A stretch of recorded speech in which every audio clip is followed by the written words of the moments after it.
Kasi sa co-op kapamilya namin ito. Walang iwanan dito kasi ang vision, all members enjoy better quality of life. So walang iwanan.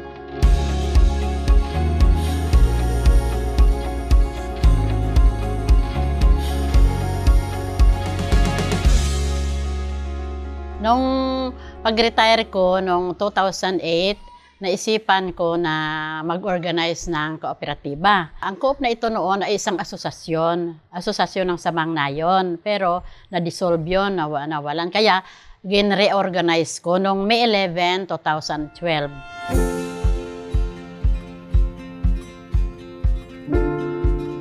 Yung chairman namin, naghikayat sa amin. Sabi niya, Mil, mag-ano tayo ng cooperative, tulungan niyo ako. Sabi ko, sige ma'am, kasi gusto ko yung cooperative kasi may balik sa atin.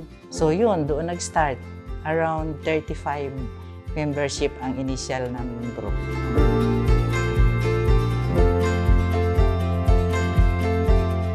Out of 247 kami ngayon, 98% are farmers. Ang farmers namin, may farm na kabuuan na more than 300 hectares. Dito lang sakop ng Barangay Rizal 3.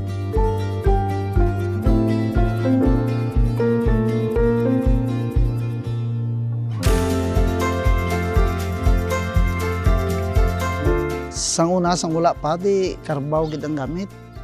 Arado, suyod, labay, wala pa man mga machinery. Yung aming irrigation, sabay-sabayan . Labas mag-closure ang irrigation, tapos sabay-sabay palabas ng tubig. Ngayong mga farmer noon, kung magamit lang ng araro at saka kalabaw, hindi makasabay. Mahirap nang maghanap ng labor, matagal matapos, lalo na sa land prep. Pero nang dumating ang makinarias, yung RCEF, so mas nagaan ang trabaho sa pagsasaka at mas pinadali ang pagtrabaho.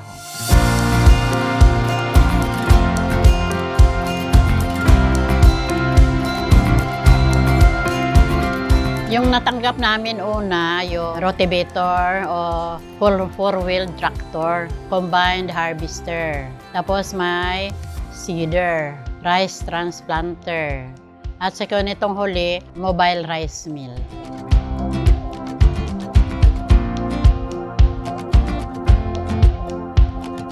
Almost 1 month na siya ang land preparation. Karon, hindi ka abot 2 weeks, pwede ka naka-direct seeded. Pasalamat gid kayo nga nakabaton mi og amo sini. Kay ang co-op hindi man kaya gid i-purchase ni siya. So dako kayo ang nabuli gid sa co-op sang machinery.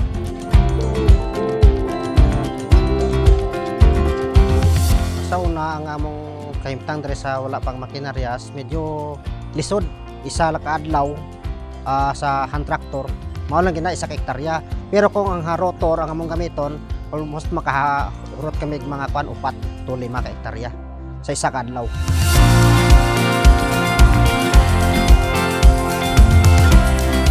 Yung mga operators namin at saka si manager, bago yan maipagamit yung mga makinarya, nagakandak ng seminar ang Philme.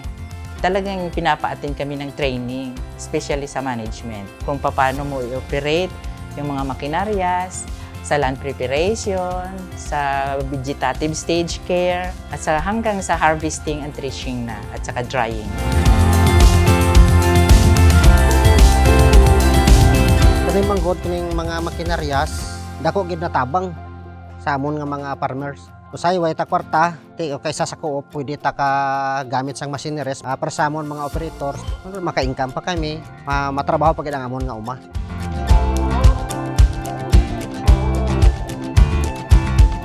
Nung dumating na ang mga makinaryas, may servicing na kami, nagkakaroon na ang co-op namin ng extra income.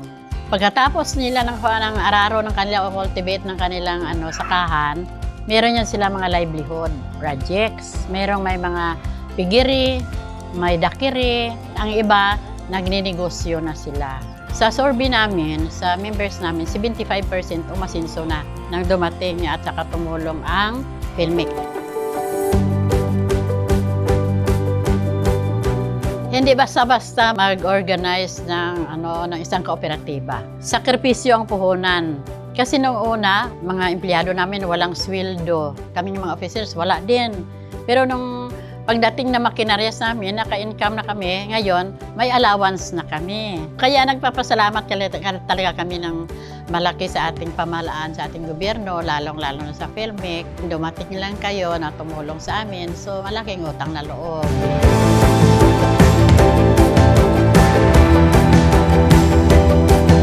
Aarangkada ang magsasaka. Sa tamang makinarya!